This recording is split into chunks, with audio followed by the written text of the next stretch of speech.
Olha aí, pessoal, para onde que a Europa está caminhando, né? Uma situação bastante complexa. Aqui o pessoal da Veja traz uma notícia, né? Na verdade, uma coluna de opinião aqui a respeito dos três gigantes europeus, né? A saber, Alemanha, Inglaterra e França, as maiores potências do continente, historicamente também, durante a maior parte da história moderna da Europa, até da Idade Média mesmo, sendo as maiores potências regionais, países que influenciaram bastante a história mundial, a cultura mundial e o estabelecimento do que hoje nós conhecemos como Ocidente, mas que estão indo muito mal das pernas, né? E que, inclusive, são um símbolo, uma representação da Europa como um todo, da União Europeia de forma mais específica, dos problemas que estão sendo enfrentados, problemas demográficos, problemas econômicos, problemas políticos e, é claro, problemas culturais que ou são resultado de tudo isso, são uma amálgama dos outros problemas, ou são, na verdade, a causa deles. Vale um bom debate, mas vamos conversar aqui sobre esse tema e também sobre desafios que estão sendo enfrentados aqui relacionados a questões de imigração, de política, de economia, enfim, a situação da Europa realmente é bastante complexa. Vamos conversar aqui sobre esse tema, mas antes não se esqueça de se inscrever no meu canal se você ainda não for inscrito, e se você quiser colaborar financeiramente aqui com o meu trabalho, você pode se tornar membro patrocinador do meu canal, basta clicar no botão Seja Membro aí embaixo, com valores a partir de R$ 1,99 por mês, você me ajuda bastante dessa forma, pode ter certeza. Esta coluna de opinião da Veja inicia aqui falando a respeito de uma postura conservadora, né? Que é analisando aquilo que levou a Europa a ser o que ela é, ou o que ela foi até pouco tempo atrás, né? E comparando com a possibilidade disso ser desfeito ou não, né? Por exemplo, eles citam aqui a monarquia inglesa, né? Que ela dura 1.200 anos, se a gente considerar aqueles períodos já de unificação dos reinos anglo-saxões, né? Se você considerar só depois do Guilherme o Conquistador, já se vão aí quase 1.000 anos também, não é pouca coisa de qualquer forma, né? Mas é uma instituição que, embora tenha sido modificada ao longo do tempo, perdeu o seu poder, o seu poder ali, como é que fala, absolutista, né? Isso aí, absolutista. Se usa mais absolutismo para a França, mas dá para entender, né? Mas embora tenha perdido esse poder ao longo do tempo, a instituição se mantém até hoje, né? E, portanto, né, deve haver algo de bom em ter uma instituição tão sólida assim. Eles citam aqui também, né, a questão da Catedral de Notre Dame. Começou a ser construída lá no século XII, muito antes do Brasil ser descoberto, né? E existe até hoje. Agora terminaram de restaurar aí, né? Tá quase 100% restaurada depois daquele incêndio lá de 2019.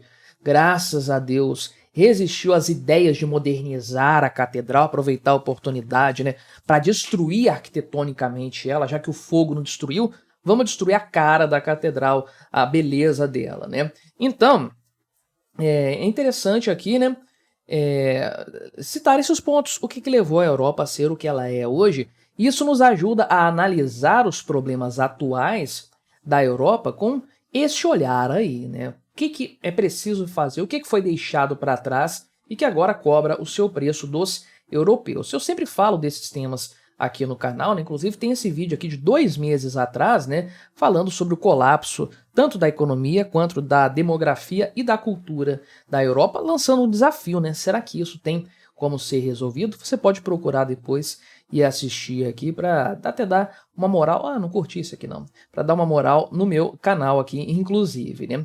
Mas então, tem outros fatores que estão sendo percebidos. A questão econômica, né?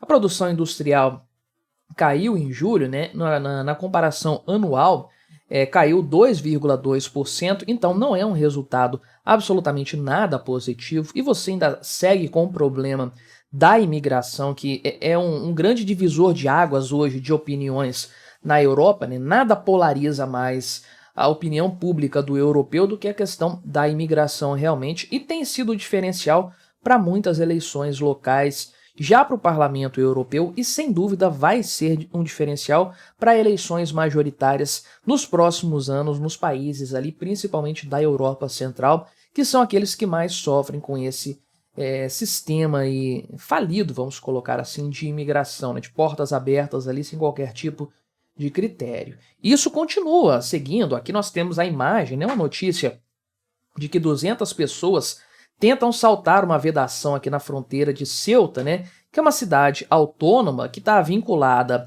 à Espanha, né, mas que fica em Marrocos. Então é uma ponta de imigração ali muito fácil de ser, de fato, rompida, né, fácil entrar por ali.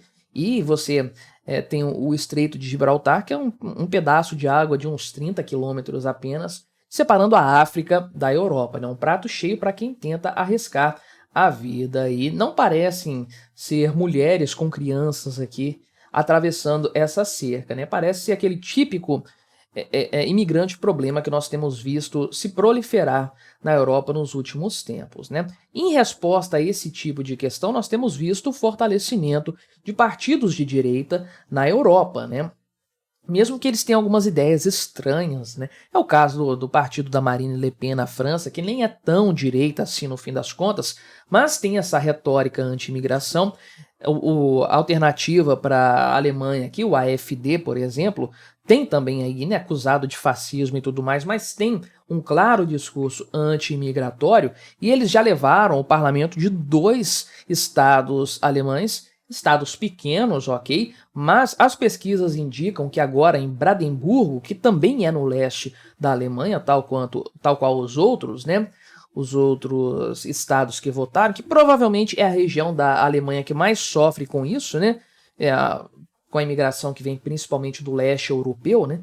Mas o partido aqui do Olaf Scholz, que é o atual chanceler da Alemanha, né? Que é o SPD, parece que vai perder para o partido aqui, a alternativa para a Alemanha, sim, por conta da questão de imigração, que é o fator mais evidente de todos aqui, né?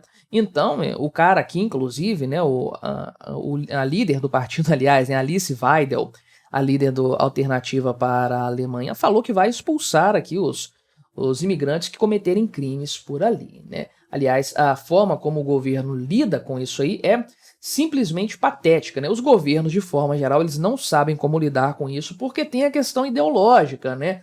Queremos acolher os imigrantes, vamos ficar deportando os imigrantes?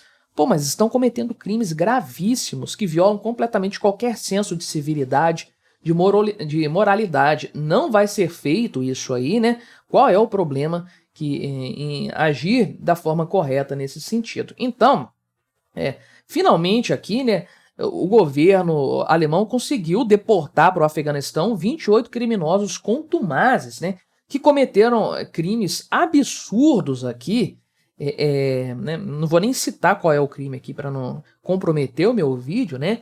Então, um cara aqui que só ele tinha 160 ocorrências policiais, meu amigo. Para que esperar isso tudo para mandar um cara desse aqui para fora da Alemanha, né? Sendo que cada um desses indivíduos recebeu 1.000 euros para dar uma facilitada na expulsão deles do país, né? Ou seja, os caras violam a lei, entram ilegalmente na Alemanha, violam a lei do país, causam dor e sofrimento a incontáveis pessoas pacíficas que estão vivendo a vida delas. O governo é leniente, demora pra um caramba para expulsar essas pessoas. Quando expulsa, ainda pega dinheiro do pagador de impostos que está sofrendo com essas pessoas, com esses imigrantes, e paga um bônus para eles irem embora, né? Isso é um completo absurdo aí, né? Então, realmente, na Alemanha, a direita está crescendo exclusivamente por conta disso, por conta dessa situação aqui da imigração descontrolada que está destruindo várias cidades na Alemanha, né? Que é outro fator aí que corrobora, né, para a queda do Emmanuel Macron na França. Tem outros também, mas a questão da imigração é importante nesse sentido aí, inclusive, né? Então, o Macron, supostamente, de acordo com o pessoal da Veja que parece gostar dele aqui, né? Ele falou que, na verdade, eles falaram que o Macron tinha boas ideias aí e tudo mais, né? Convocou eleições que ele sabia que iria perder a maioria. Não sabia, não. Ele convocou por vontade própria, sim, mas tentando se beneficiar. Já falei em vários vídeos disso aqui no canal, né? Agora levou ferro, com certeza, e enfiou a França numa confusão que a gente não sabe muito bem até onde vai chegar, né? E tem um caso da Inglaterra também, não basta a Alemanha estar nesse turbilhão político e social, a França idem, nós temos aqui a Inglaterra, né, com uma situação bastante curiosa. Você lembra da cara de não inglês do anterior, do primeiro-ministro anterior, o conservador, né, da Inglaterra? Meio estranho, né? Agora os trabalhistas voltaram ao poder e o Keir Starmer aqui? Eu não sei, né? Enfim, né? Ele assumiu o mandato agora em julho, né? A aprovação dele já caiu para 35%, parece até que rolou aqui, né? Que um senhor bastante rico aqui, simpático ao Partido Trabalhista, pagou pelos ternos e pelos óculos dele durante a campanha, né? Uma coisa bastante desmoralizante por si só, mas a verdade é que tem coisa pior acontecendo. Por exemplo aqui, né, a seleção inglesa, né, comandada pelo senhor Lee Carsley, ele falou o seguinte, que ele não vai cantar o hino nacional inglês antes dos jogos, né? Maravilha, isso aí, né? Você tá achando que é só no Brasil que tem desfiles, né? Não, na Inglaterra tá tendo coisas assim também, né? Então, na medida em que europeus, especialmente de destaque, lideranças, vão negando tudo aquilo que fez a Europa ser o que ela é hoje, a tendência é que ela deixe de ser o que ela permanece sendo, ainda que em alguma medida, né?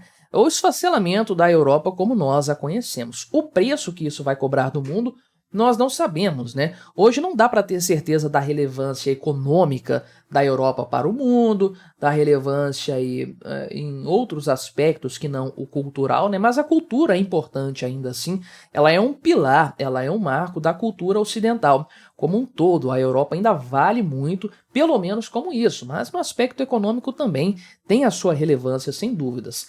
O que a queda da Europa poderia causar, né? Até onde vai essa desestabilização aqui, né? Espero que se resolva rápido. Europa desestabilizada é sempre sinônimo de problemas graves acontecendo. Mas me diga aí o que você achou da minha análise, colabore com o nosso debate, se inscreva no meu canal se você ainda não for inscrito e até a próxima.